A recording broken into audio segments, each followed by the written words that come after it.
यदि आप अंधकार में भी प्रकाश की आशा रखते हैं तो आपको खुद उस अंधकार से स्वयं को बाहर निकालना होगा। आपका कोई पड़ोसी या आपका कोई दोस्त या मित्र नहीं आएगा आपको उस अंधकार से बाहर निकालने के लिए।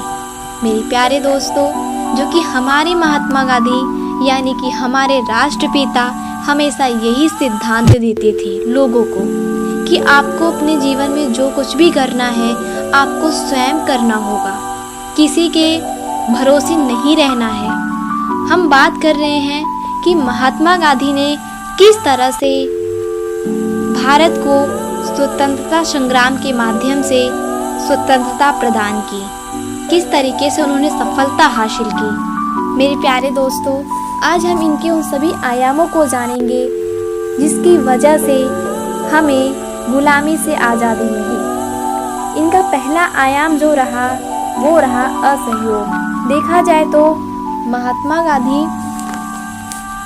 महात्मा गांधी ने ब्रिटिश उपनिवेशिक शासक के विरुद्ध भारतीय स्वतंत्रता आंदोलन में महत्वपूर्ण भूमिका निभाई थी।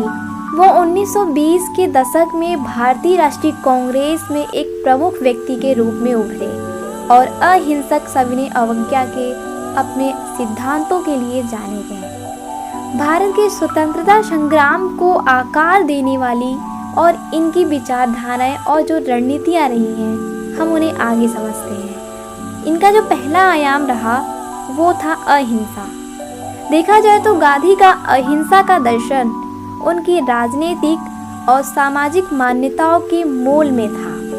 उनका मानना था कि हिंसा केवल अधिक हिंसा को जन्म देती है और अहिंसक प्रतिरोध समाज में बदलाव लाने का एक अधिक प्रभावी तरीका है। गांधी के अहिंसक विरोध दृष्टिकोण ने विश्व भर में कई अन्य नागरिक अधिकारों और मुक्ति आंदोलनों को प्रभावित किया है।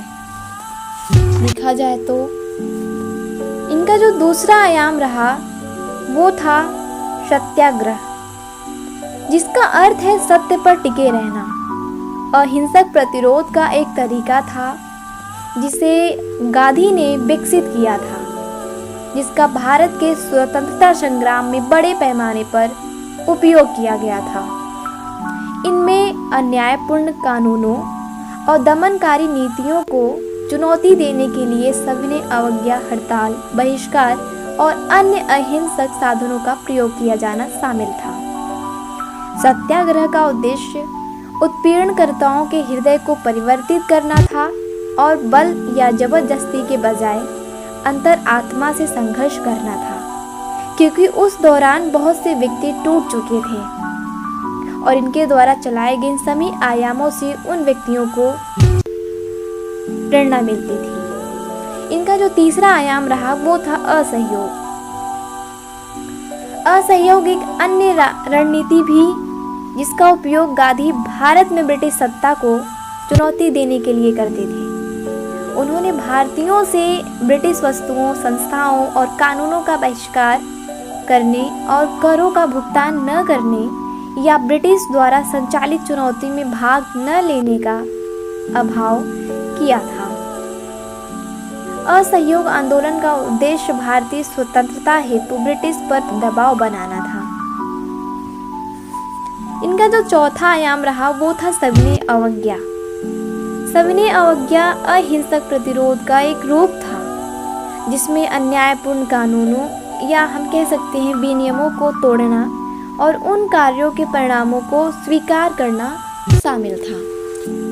गांधी ने वर्ष 1923 में नमक मार्च का नेतृत्व किया था, जिसमें उन्होंने और हजारों अनुयायियों ने ब्रिटिश नमक कानूनों की अवहेलना के क्रम में अपना नमक बनाने के लिए अरब सागर तक मार्च किया था। गांधी की कहानी आप सुनोगे तो बहुत ज़्यादा लंबी है और इतना ही नहीं, इनके द्वारा किए गए हर एक कार्यों से इतना जुनून मिलता है, इतनी प्रेरणाएं मिलती हैं। गांधी की रणनीति में सविनय अवज्ञा एक शक्तिशाली उपकरण था और इसमें स्वतंत्रता आंदोलन हेतु जन समर्थन जुटाने में सहायता की थी। अगर हम इनके सभी आयामों के निष्कर्षों को देखें तो भारतीय स्वतंत्रता संग्राम में महात्मा गांधी का योगदान अतुलनीय था।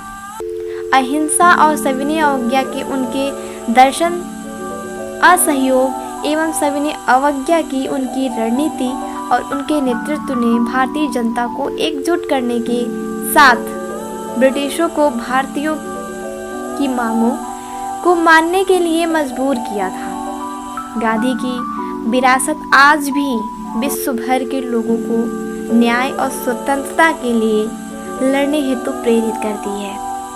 इनके द्वारा किए गए सभी आयामों को देखा जाए तो इनसे बहुत ही प्रेरणाएं प्राप्त होती हैं। ये अपने समय के दौरान कितनी अच्छी राजनीति के साथ कितना अच्छा आयाम करते थे।